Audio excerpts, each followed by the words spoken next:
ओम। सभी मिलके मेरे साथ एक बार प्रार्थना का उच्चारण करेंगे।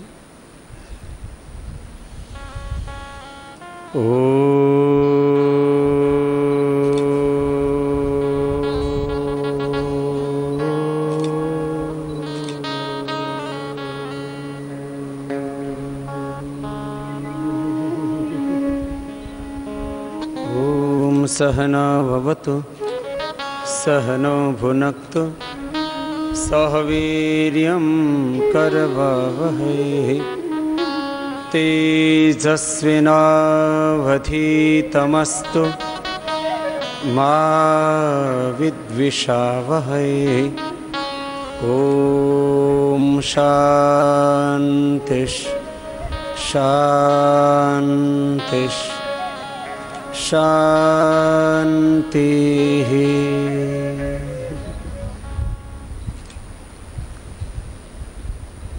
श्रद्धेय आचार्य श्री,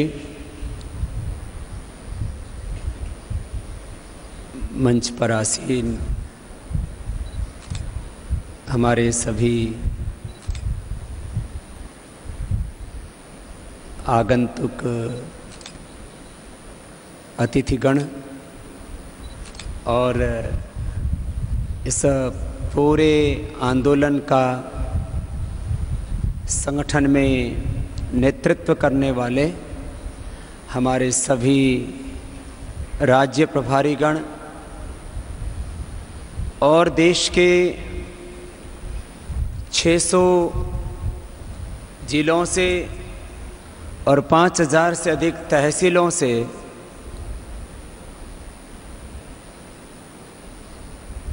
लगभग पूरे भारतवर्ष से 5 संगठनों का पतंजलि योग समिति, महिला पतंजलि योग समिति, भारत स्वाभिमान, युवा भारत और किसान पंचायत के सभी नेतृत्व की भूमिका में जो भाई बहन हैं, वो इस भीषण गर्मी के मौसम में बहुत लंबी लंबी यात्राएं करके, कोई 1 दिन में, कोई 2 दिन में, कोई 3 दिन में भी यहाँ पर पहुँचे हैं। आप सबका इस ऋषियों की पुण्य भूमि देवभूमि हरिद्वार की इस पतंजलि योग पीठ में योग पीठ परिवार की ओर से बहुत बहुत अभिनंदन है। यूँ तो 1,96,8,03,115 वर्षों से अपने पूर्वजों ने बहुत तप किया है, पुरुषार्थ किया है और उनके तप, पुरुषार्थ, पराक्रम और साधना से आज लगभग 200 करोड़ वर्षों से राष्ट्र सुरक्षित है। यह छोटी बात नहीं है। इसलिए वो वेद की ऋचा हम कई बार यहाँ से उच्चारण करते हैं, भद्रम इच्छन्त ऋषयः स्वर्विदः तपो दीक्षाम उपनिषेदुरग्रे ततो राष्ट्रम बलम ओजश्च जातम तदस्मै देवा उपसम नमन्तु। जब मैं अपने पूर्वजों की पुण्याई का चिंतन करता हूँ तो उनके प्रति कृतज्ञता से हृदय भर आता है। कितना तप किया है अपने पुरखों ने हर एक दृष्टि से। तब इतनी उन्नत ज्ञान परंपरा, इतनी महान संस्कृति और आज भी तमाम संकटों और संघर्षों के बीच में इतना अच्छा देश अपने को मिला है और इसको हमें बहुत अच्छा बनाना है। विगत 20 वर्षों से निरंतर आप सब मिलकर के इस काम में लगे हुए हैं और आज देश को हम एक बहुत उन्नत स्थिति में लेकर के पहुंचे हैं। अभी तो इस यात्रा में हमारे चरण कुछ ही आगे बढ़े हैं, लेकिन हमारे भीतर ये पूर्ण विश्वास है कि हम 5, 10, 25, 50 साल भी हमें सेवा और संघर्ष करना पड़ा तो उस पुरुषार्थ के लिए हम तैयार हैं और अपनी आंखों के सामने हम एक दिव्य भव्य आध्यात्मिक आर्थिक शक्ति संपन्न स्वस्थ समृद्ध परम वैभवशाली राष्ट्र का निर्माण करेंगे। इस संकल्प के साथ, इस बड़े ध्येय के साथ आप सब भाई बहन यह बहुत ऊंचे संकल्प के साथ बैठे हैं। दुनिया में बहुत से संगठन हैं, कोई सांप्रदायिक दृष्टि से काम कर रहे हैं, कुछ राजनीतिक दृष्टि से काम कर रहे हैं, कुछ सामाजिक और कुछ पर्यावरण आदि भिन्न भिन्न क्षेत्रों में कार्य कर रहे हैं, लेकिन संपूर्ण शुभ को अपने भीतर समेटते हुए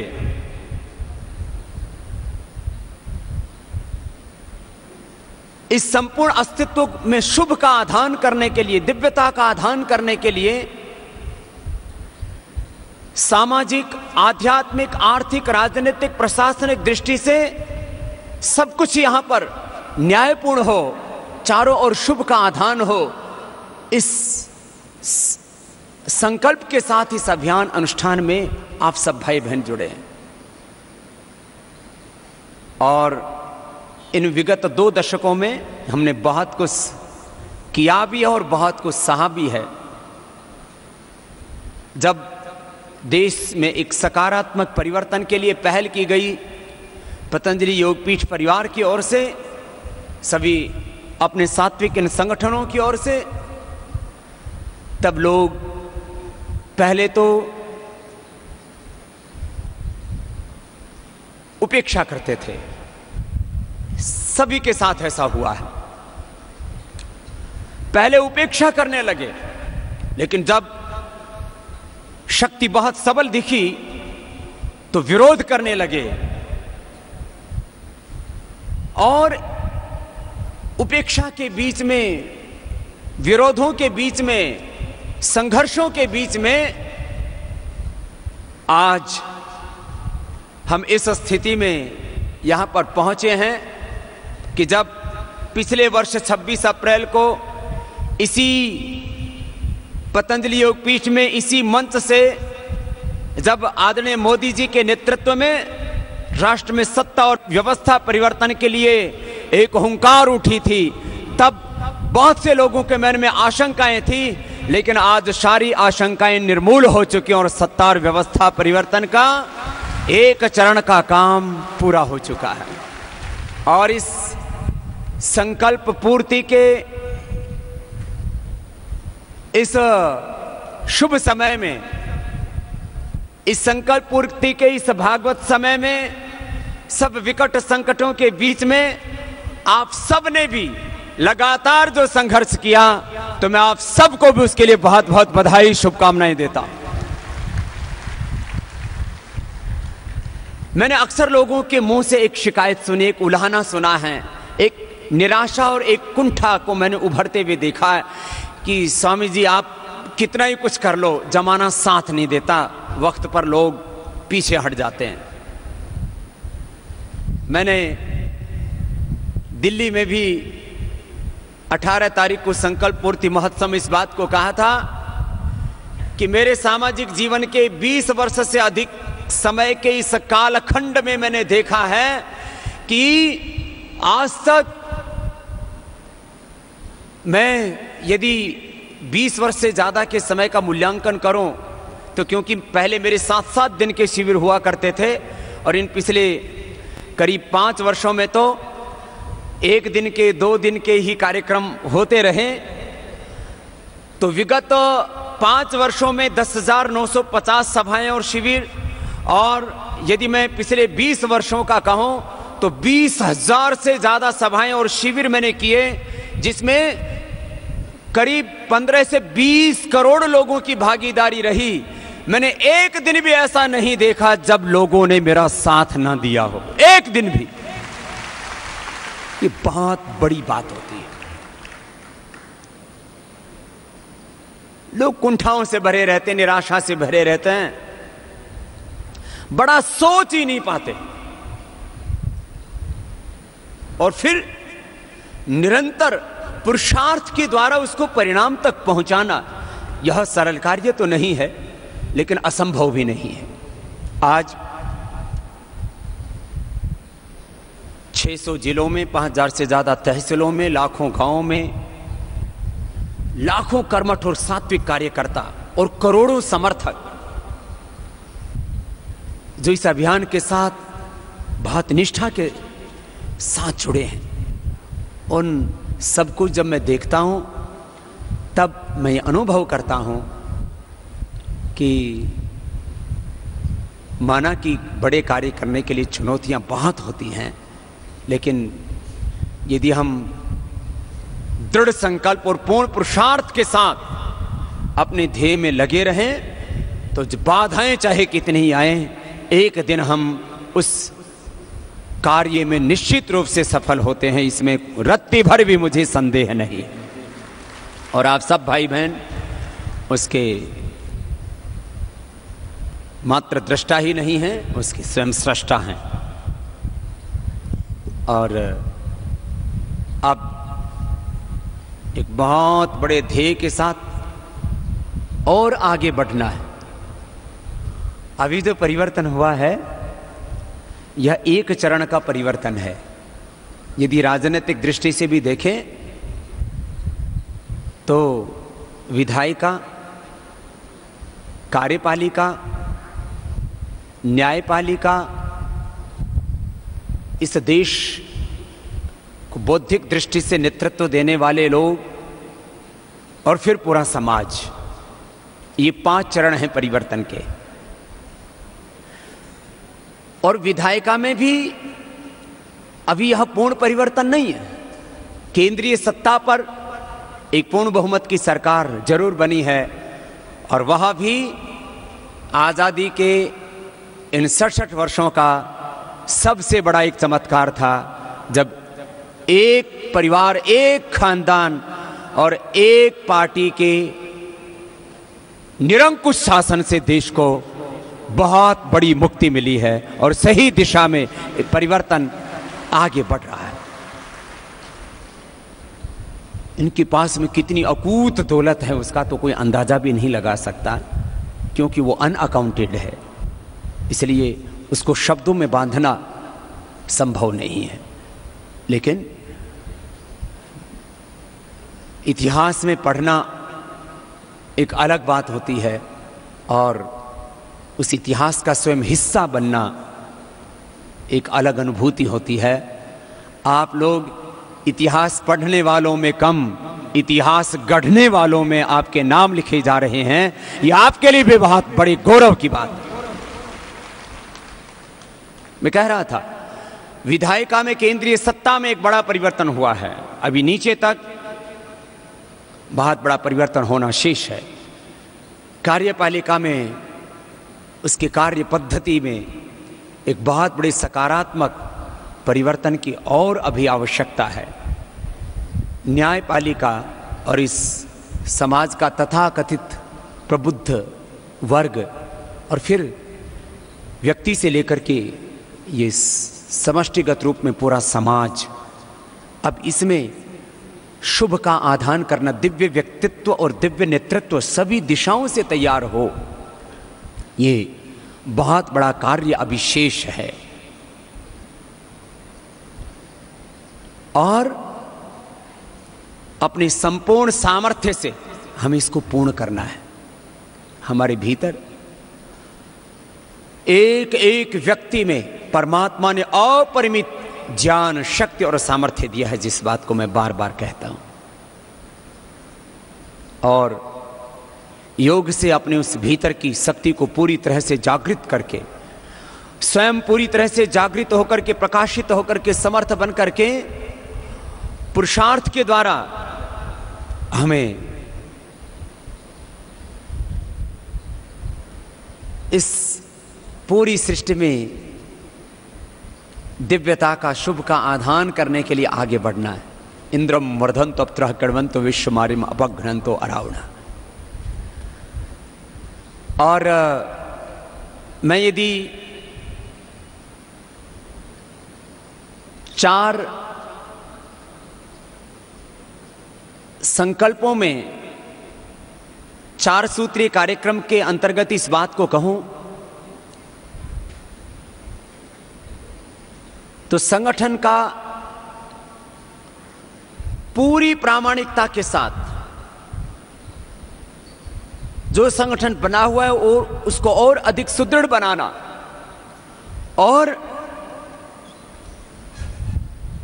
अंतिम गांव तक संगठन की इतनी मजबूत धारा करना तैयार कि जिससे आज जो जिला और तहसील स्तर पर और लाखों गांव में संगठन का विस्तार हुआ है, वो अब 1 वर्ष में हम ये ध्येय लेकर के चलें कि जिले और तहसील से लेकर के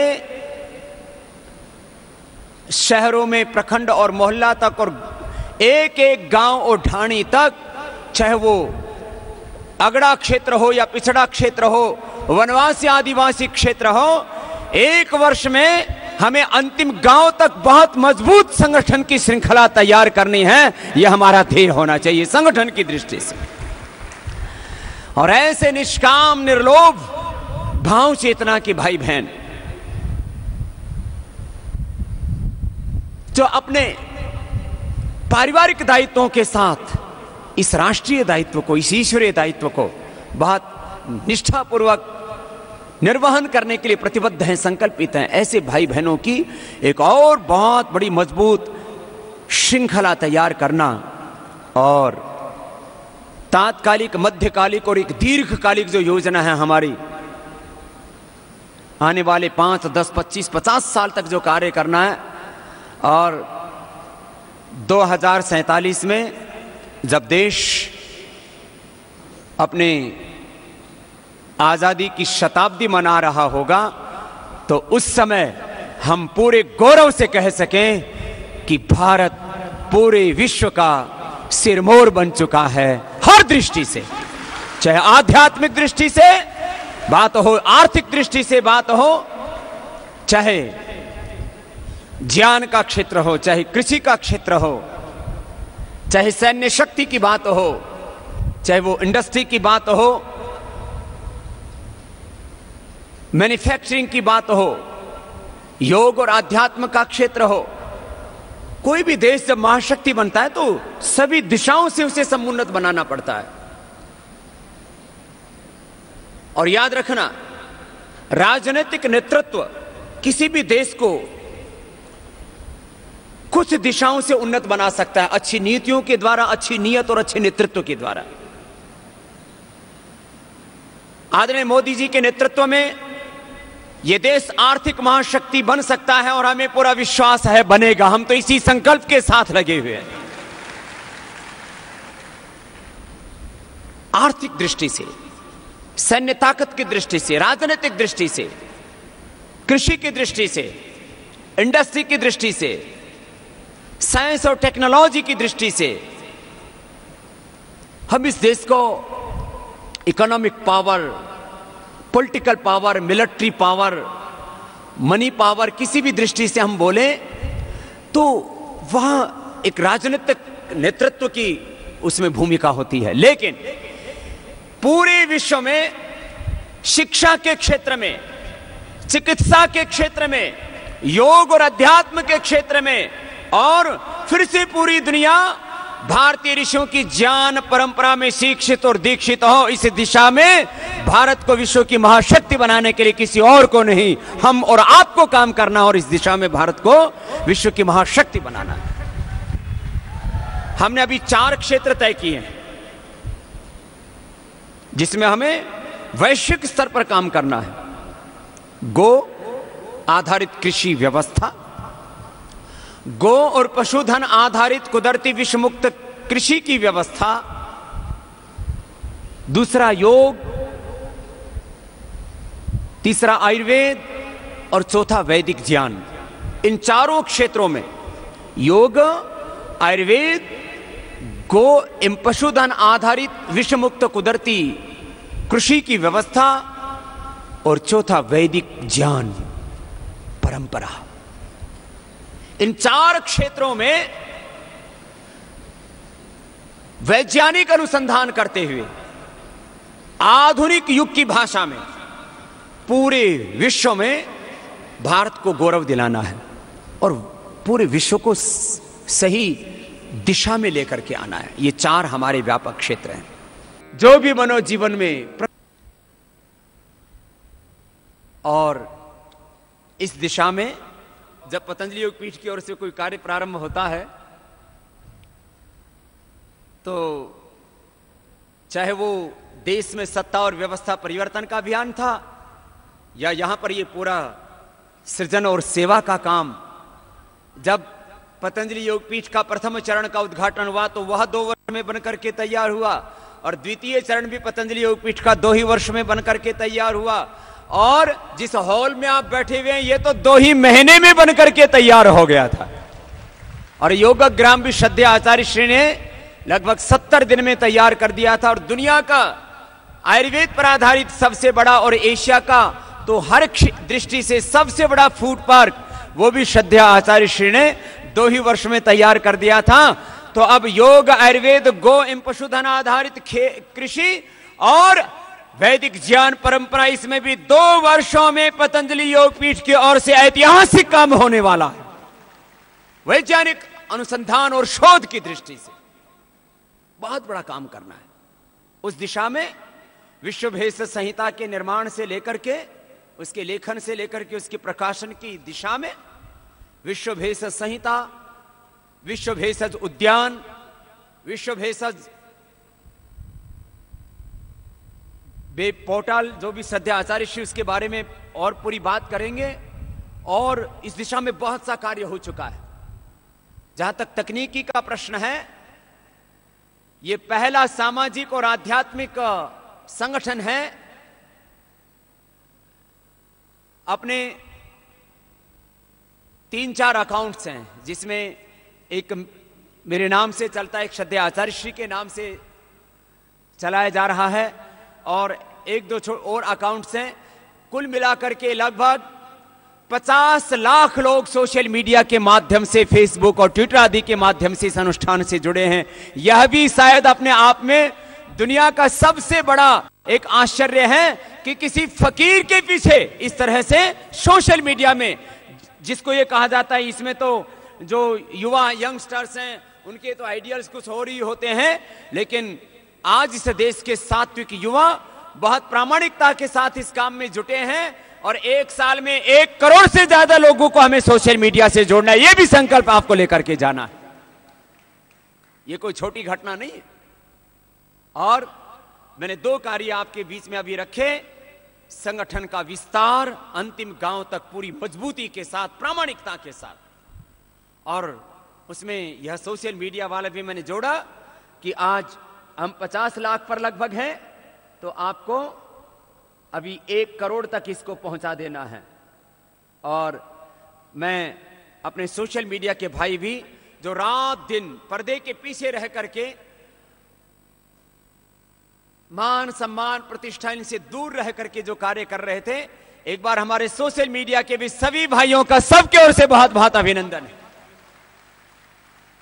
भाई राकेश जी, भाई शांतनु जी और तमाम कार्यकर्ताओं के नेतृत्व में ये कार्य, आशु पारुल श्रद्धेय आचार्य श्री के आयुर्वेद की उस कार्य के लिए बहुत काम करते हैं। सोशल मीडिया के क्षेत्र में बहुत बड़ा कार्य है, ये कोई साधारण काम नहीं है।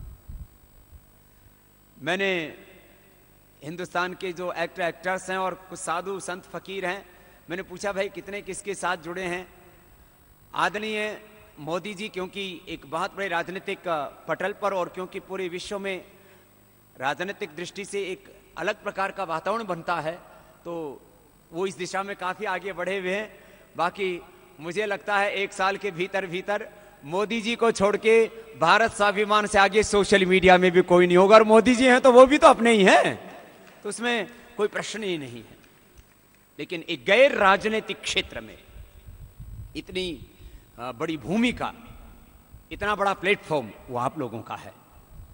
आपको अपनी शक्ति की भी पूरी पहचान होनी चाहिए, सामर्थ्य का पूरा भान होना चाहिए और अपने ध्येय का पूरा ध्यान होना चाहिए।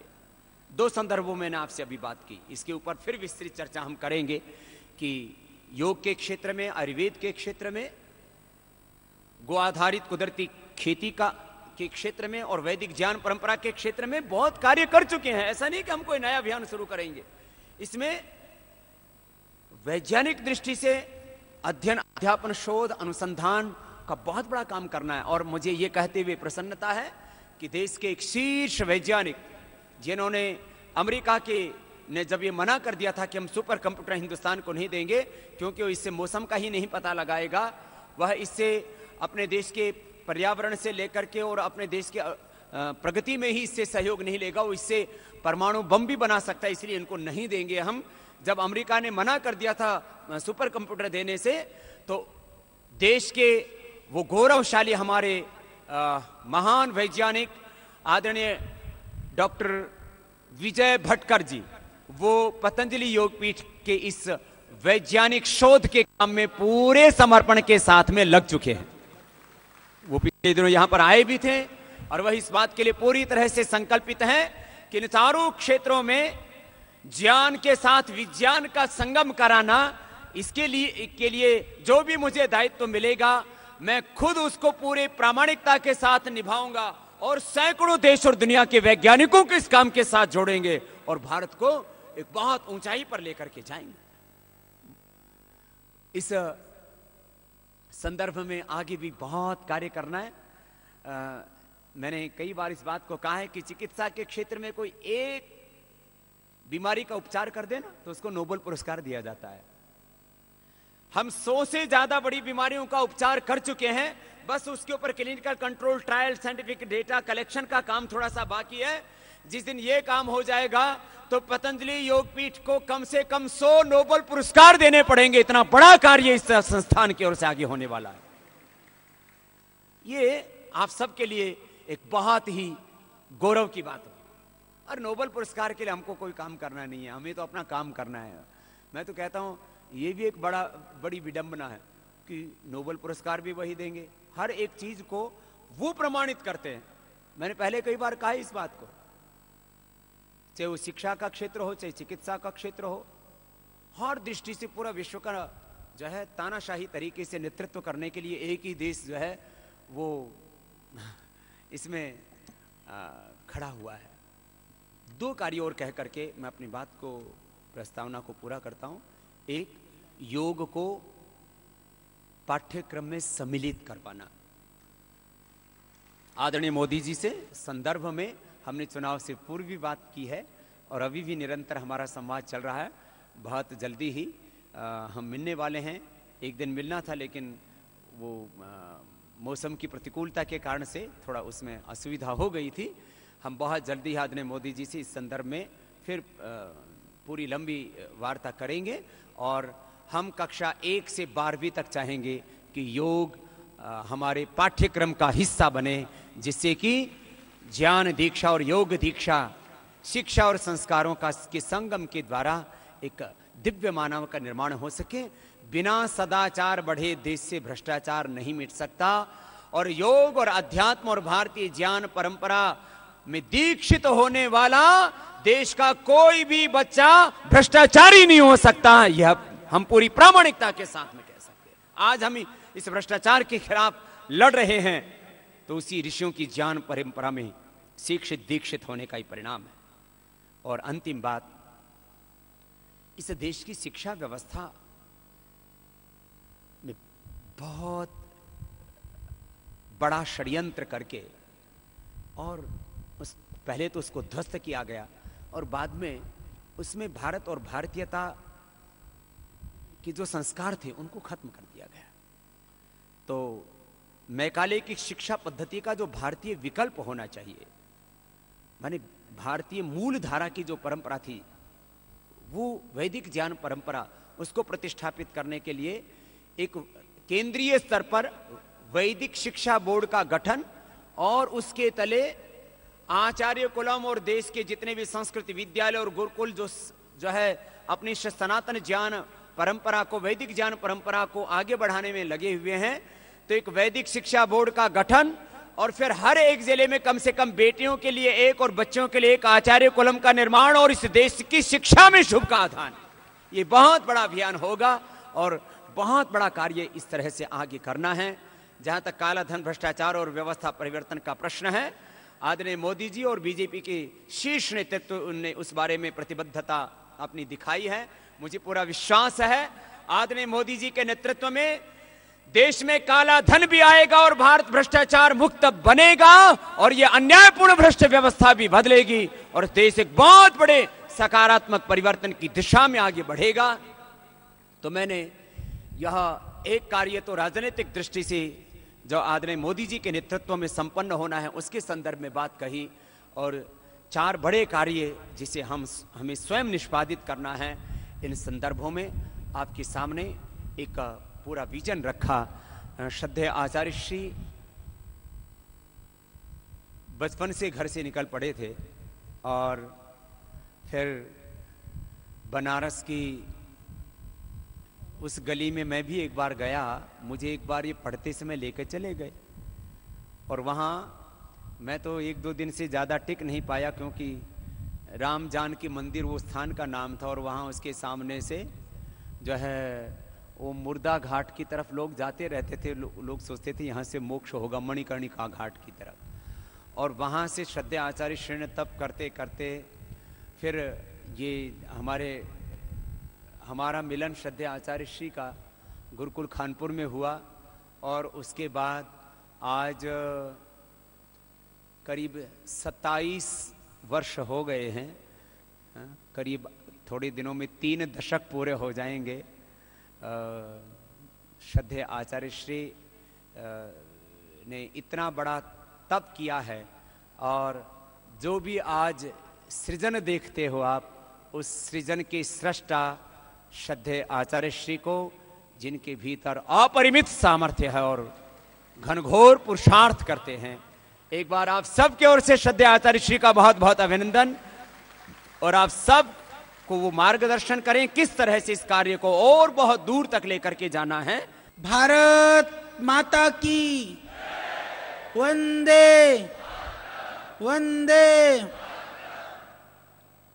अभी श्रद्धेय स्वामी जी से आप ऊर्जा प्राप्त कर रहे थे।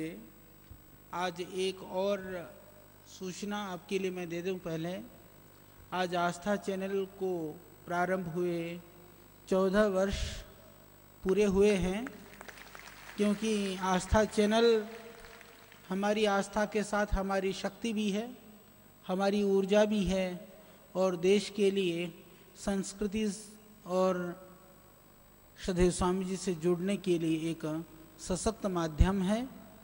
तो आस्था चैनल की पूरी टीम को, आस्था चैनल को और आस्था चैनल को देख करके जिन्होंने अपना जीवन में कुछ भी पाया हो, ऐसे करोड़ों करोड़ों दर्शकों को, उनमें से आप और हम भी हैं, हम सबको बहुत बहुत शुभकामनाएं, बधाई। और मैं अपने आप को भी धन्य मानता हूं, क्योंकि उस चैनल से हमें भी कुछ मिलता है सीखने को, जानने को। तो संस्कृति से विमुख होते हुए लोगों को संस्कृति की ओर जोड़ने का काम हमारा आस्था सतत कर रहा है, वो निरंतर करता रहेगा। आप सभी भाई बहन यहाँ कुछ पाने के लिए श्रद्धेय स्वामी जी से सीखने के लिए आप पधारे हैं। जैसा अभी श्रद्धेय स्वामी जी कह रहे थे, वह हम महसूस करते हैं कि जब आप यात्रा पर निकलते हैं तो 5 दिन के लिए भी आना हो, महीनों से तैयारियां करनी पड़ती हैं, योजना बनाना होता है, योजना के साथ में घर की अनुकूलता प्रतिकूलताओं को, व्यवस्थाओं को भी व्यवस्थित करना होता है। सब कुछ करके इस तपती धूप में इतना सुदूर पूरे देश के कोने कोने से आप यहाँ पर पहुँचे हैं। आपकी इस भक्ति के लिए, आपकी इस पुरुषार्थ और तपस्या के लिए मैं आप सबका नमन करता हूँ, वंदन करता हूँ। क्योंकि जिस तरह से अच्छे योग्य गुरु का मिलना दुर्लभ होता है, ऐसे गुरु दुर्लभ ही कहीं दिखाई देते हैं। जहाँ हम जा कर के अपने आप को ऐसा महसूस करें कि सर्वविध रूप से हमारी जीवन की जो अपूर्णता थी वह पूर्ण हो गई है, अंदर की जो प्यास है वो बुझ गई है, जीवन में जो पाने की लालसा थी वह आज प्राप्त होने के नज़दीक है।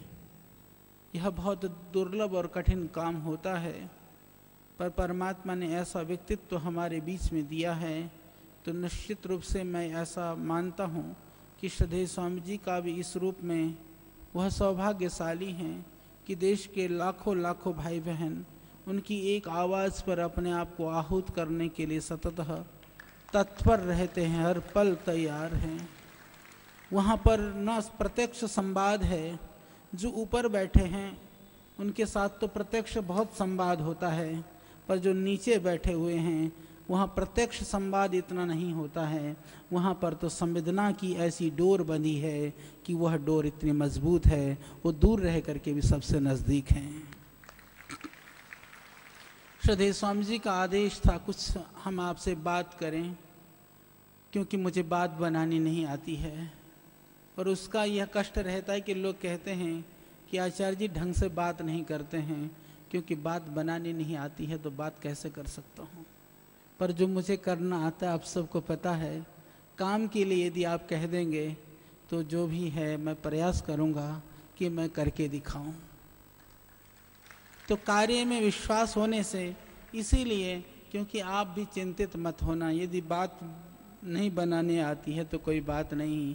हनुमान जी और पूरी बंदर सेना की तरह से हम राम की सेना में यदि हमने पत्थर और ईंटें रोड़े उठाना भी सीख लिया है तो वह भी बहुत है, वह भी पर्याप्त है। पर यह ध्यान रखना, उस काम से हमें कभी विरत नहीं होना है, उपरम नहीं होना है, उस काम को नहीं छोड़ना है। वहाँ थकान न हो, चेहरे पर सिकन न हो, वहाँ कहीं समय के लिए हमें कहीं अधीरता न हो, निरंतर हम लगे रहें, धैर्य से लगे रहें, चेहरे पर एक मुस्कान और प्रसन्नता लेकर के लगे रहें। यह ऊर्जा को पाने के लिए भी हम श्रद्धेय स्वामी जी से और परमपिता परमात्मा से प्रार्थना करते रहें। हम यही प्रार्थना करें कि ऊर्जा भी तुम ही देना, शक्ति भी तुम्हें देना, और उस ऊर्जा और शक्ति का समर्पण तुम्हें कर सकें ऐसी भावना भी तुम ही देना। संपूर्ण समर्पण, संपूर्ण भावना, क्योंकि जब हम अपनी चलाने लग जाते हैं ना, तो चलाते चलाते हम कहीं कहीं विचलित होने की स्थिति में पहुंचते हैं। जब हम अपनी नहीं चलाते हैं तब विचलित होने की कोई संभावना कभी भी नहीं रहती है। जो बच्चा जिसके अंदर चंचलता नहीं है वह माँ की गोदी में आगोश में बड़ी शांति से रहता है। वहाँ कोई भय नहीं है, वहाँ कोई अशांति नहीं है, वहाँ कोई द्वंद्व नहीं है। पर वो माँ की गोदी से जब निकल करके इधर उधर चलना फिरने लगता है तो माँ को चिंता होने लगती है कि बच्चा कहीं गिर तो नहीं जाएगा, बच्चा कहीं इधर उधर भटक तो नहीं जाएगा। इसी तरह से हम पूर्ण समर्पित होंगे तो फिर जीवन में कहीं भटकने की जो चिंता है उससे हम सर्वथा मुक्त हो सकते हैं। यह ध्यान रखना। इसी तरह से, क्योंकि मैं सोच रहा था कि कहाँ से प्रारंभ करूं, आप लोग सब कॉपी पेन लेकर के बैठे हुए हैं। मैं चाहूँगा जो कर्म की ध्वनि है, कर्म की गति है, क्योंकि जितने भी आप बैठे हुए हैं 90% मैं समझता हूँ वो पहले से अत्यंत पुरुषार्थ से संगठन को आगे पहुंचाने के लिए लगे हुए हैं। जो 10% हैं वो और उससे भी ज़्यादा कार्य करें, मैं ये आशा रखता हूँ। इसीलिए संगठन को आगे बढ़ाने के लिए, संगठन को व्यवस्थित करने के लिए कुछ जो विचार हैं जिनको हम महसूस करते हैं कि वो आपके लिए उपादेय हो सकते हैं, उनके विषय में हम चर्चा करेंगे। क्योंकि आप जानते हैं श्रद्धेय स्वामी जी ने जब ये अभियान शुरू किया था, क्योंकि कभी कभी जब हम काम करते हैं हमारे मन में लगता है कि साधन होगा तो शायद हम ज़्यादा काम कर पाएंगे, चाहे वह तहसील लेवल की बात हो, चाहे ग्राम लेवल की बात हो, चाहे जिला लेवल की बात हो। पर जब ये विचार मन में आए कार्य के लिए साधन की आवश्यकता होती है, परंतु यह ध्यान रखना, श्रद्धेय स्वामी जी ने जब यह कार्य प्रारंभ किया था वहाँ पर साधन की वजह से नहीं किया था, यह कार्य प्रारंभ हुआ था संकल्प की वजह से। तो पहले हम संकल्प को दृढ़ करें, बाकी जो साधन और बाकी जो परिस्थितियां हैं वो अपने आप बनती जाएंगी। सबसे पहले हम संकल्पित हों, दृढ़ संकल्प के साथ हम कार्य की ओर प्रवृत्त हों, तो आप देखेंगे कि जन जन तक जैसे, क्योंकि हमारे लिए जो हमको करना है, जिधर हमको प्रवृत्त होना है, हमारे लिए श्रद्धेय स्वामी जी के रूप में एक ऐसा उदाहरण, एक ऐसा व्यक्तित्व वो हमारे बीच में हैं। उनको स्मरण करने मात्र से आपकी जो शंका है वह निर्मूल हो सकती है। यह हमारे लिए बहुत बड़ी बात है। तो इस तरह से हम ऊर्जा प्राप्त करते हुए अनवरत लगे रहें। कभी कभी मैं सोचता हूँ कि यह संस्था की स्थापना क्यों हुई थी। कहानी बहुत लंबी है, इसलिए श्रद्धेय स्वामी जी ने वो बनारस से शुरू करी थी, क्योंकि इतिहास और अतीत को जितना मैं याद रखता हूँ, श्रद्धेय स्वामी जी कार्यों में निरत रहते हैं, वो स्मृतियाँ उस रूप में नहीं रहती हैं। पर मैं आज वो कहानियाँ आपको नहीं सुनाने वाला, आज थोड़ी कम सुनाऊंगा। आज हम काम की बात ज़्यादा करेंगे। पर आप ऐसा समझिए कि संस्था की स्थापना क्यों हुई। यदि कोई आपसे पूछे कि स्वामी रामदेव जी को या बाकी जो साथ में जो संत लगे हुए हैं, दूसरे लोग हैं, उनको यह पतंजलि योगपीठ की स्थापना की आवश्यकता क्यों थी, जिस दिन हम इसको समझ जाएं, क्योंकि श्रद्धेय स्वामी जी तो तपस्या करने के लिए हिमालय में गए थे, वहाँ तपस्या कर रहे थे, अपने आनंद में थे, भिक्षा मांग के खाते थे, जंगल में रहते थे, गंगा का पानी पीते थे, बाबा जी को लेना एक न देना दो, जो दो कपड़े अभी पहनते हैं वही पहनते थे। तो वहाँ किस चीज़ की कमी थी।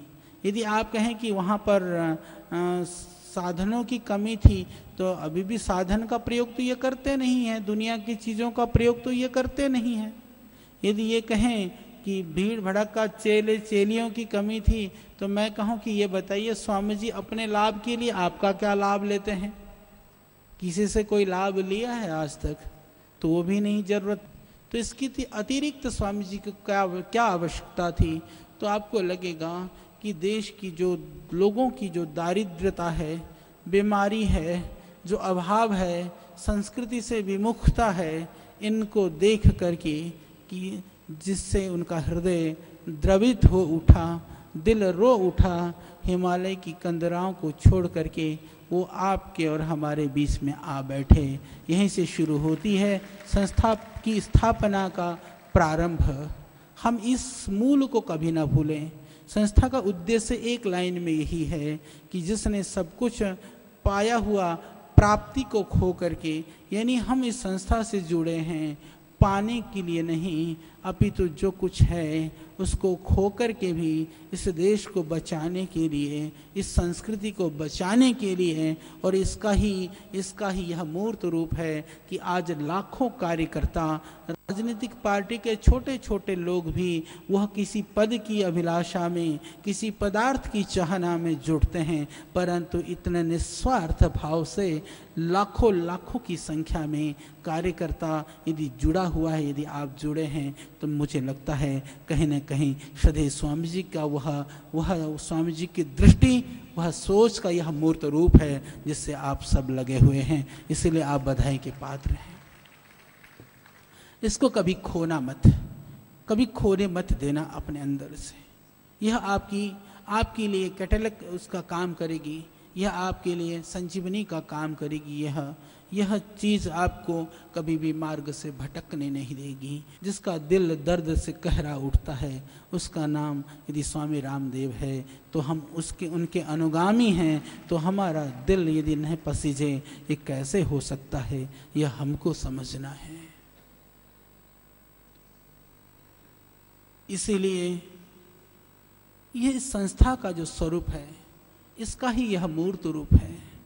यदि संस्था ना होती तो आप और हम सहित लाखों लाखों भाई बहन यहाँ से कैसे शिक्षा पाते, कैसे प्रेरणा प्राप्त करते। और जो रात दिन अपने आप को पूरी तरह से खपा करके भी इस देश को बनाने में लगे हुए हैं, उनका नाम हम देखते हैं, वह है हमारे श्रद्धेय स्वामी जी। इसलिए जितना हो सके, मैं नहीं कहता हूँ कि आप अपना घर छोड़ दो, परिवार छोड़ दो, अपने कर्तव्य और जिम्मेदारियों से विमुख हो जाओ, पर मैं ये ज़रूर कहता हूँ कि वहाँ पर प्रयत्नशील रहते हुए कुछ समय राष्ट्र के लिए, देश के लिए, समाज के लिए, संस्कृति के लिए, श्रद्धेय स्वामी जी के लिए अर्पित कर दो। इसके लिए हमें संकल्पबद्ध होना होगा। जो भी